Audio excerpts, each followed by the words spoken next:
Obama spoke at the new economic school, and he seemed to have Georgia in mind when he said, quote, "State sovereignty must be a cornerstone of international order." This includes nations like applying this principle. This principle should be applied to all nations, he said, and that includes nations like Georgia and Ukraine. Do you think that the United States is standing firm on Georgia's sovereignty and territorial integrity and independence? Thank you for asking this question. There is a very nice song by Louis Armstrong, "Georgia in My Mind," and we are extremely happy to see that in the political minds Georgia is also present. In some cases it's positively, in some cases negatively, having in mind the political circles in Russia.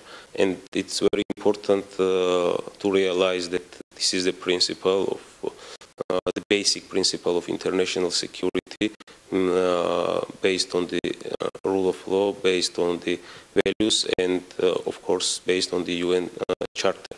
And according to this charter, every nation whose borders are recognized, they have a sovereign right to exist, to develop as the people of this nation wishes, to join the alliances or any organizations they wish, and no third party can veto this.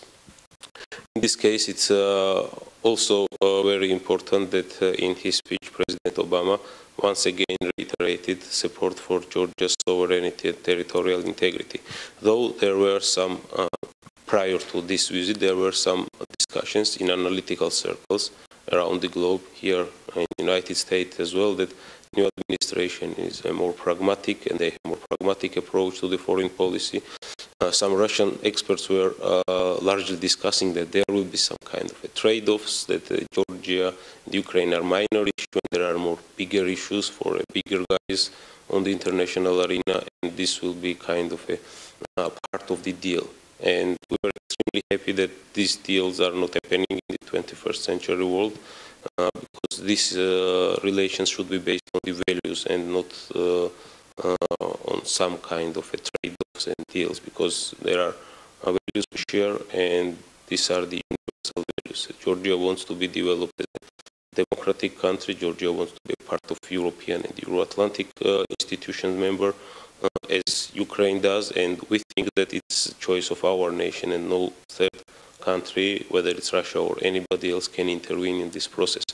And I think with his clear statements, President Obama once again reiterated that new administration is very strongly stick to the values, the common values we share, and there will be no space for kind of trade-offs or backdoor talks, and the nations will have a support of the one of the most powerful and the strongest democratic country to provide all the tools necessary to have possibility to develop as a democratic countries.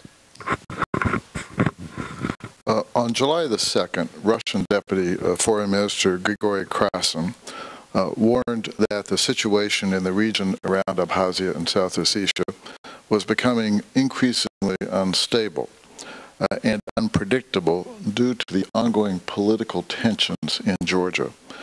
What tensions is he referring to? Are those internal tensions in terms of political groups working together, or are they tensions related to Abkhazia and South Ossetia?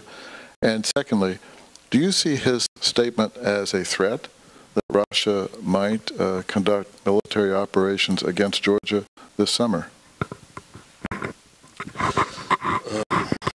Our understanding in the reading of Russian Deputy Foreign Minister's statement is the following. First of all, we have a very good experience of reading their statements because of our past experience dealing with the Russian political elite. There was a large hopes in the Russian Federation that the democratic processes going on in Georgia would stimulate some uncertainties or some violence in Georgia that would lead to the regime change in the country.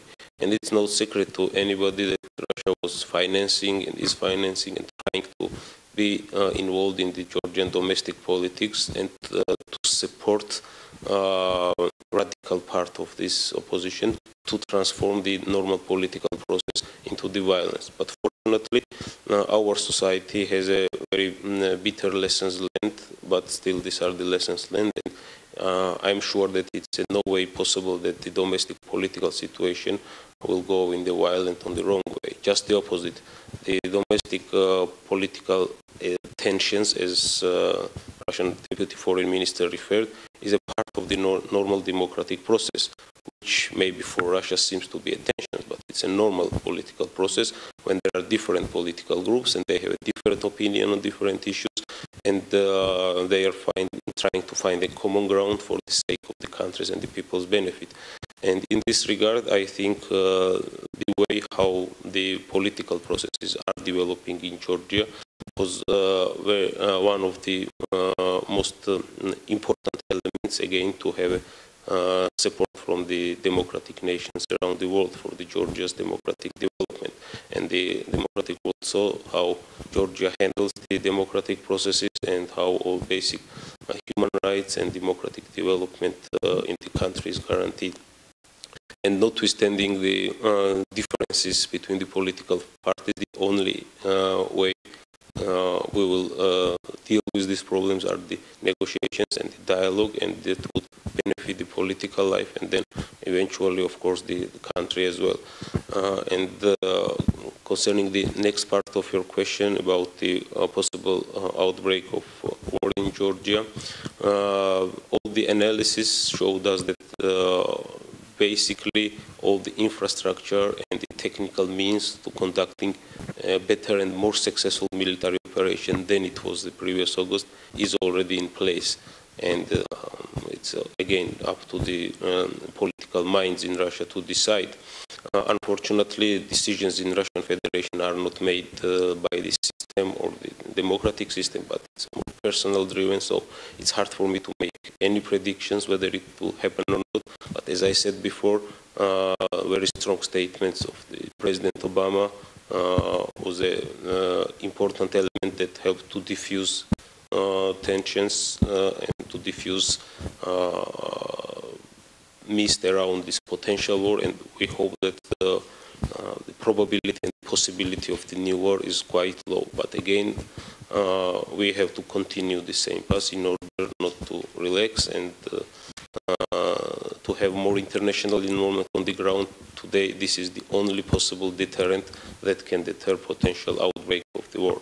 Unfortunately, Russia successfully undermined and vetoed UN and OSCE presence on the ground, but fortunately we have European Union's more increased engagement, and I mean European Union monitoring mission, which is on the ground. And we think that the emboldening this mission will be, and strengthening this mission will be the key that would help us to prevent any outbreaks in the future.